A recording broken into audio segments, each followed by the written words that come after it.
Sinabi nga nitong si Lucy na sana ay hindi na nga rin nabuntis itong si Farah dahil alam naman niya na isa umano siyang masamang ina kaya't hindi nga karapat dapat na magkaroon siya ng anak.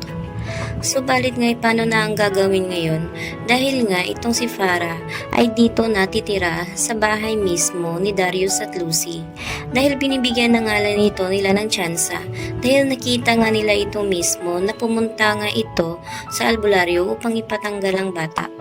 Kaya hindi nga mapapayag ang dalawang ito na gano'n ang gagawin ni Farah. Kaya naman pumayag na sila sa kagustuhan ni Farah na doon tumira sa kanilang bahay kahit ayaw naman nila sana ito. Kaya ngayon naman ay nakatira na si Farah sa pamamahay nga ni na Darius ay tuwang-tuwa nga siya dahil sa wakas nga ay nakabalik na umano siya. Kaya gagamitin ng lahat ni Farah ang kanyang makakaya upang makuha niya itong si Darius. At dito ay pinapakinggan naman niya ang sinasabi ng kanyang ina na gagamitin din niya ang pera nito ni Darius upang makalabas na rin sa kulungan ang kanyang mama na si Belen.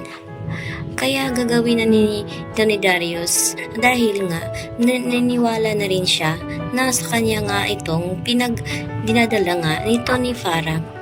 Kaya ngayon ay hindi pa rin komportable itong si Lucy na nandito na si Farah sa kanyang pamamahay.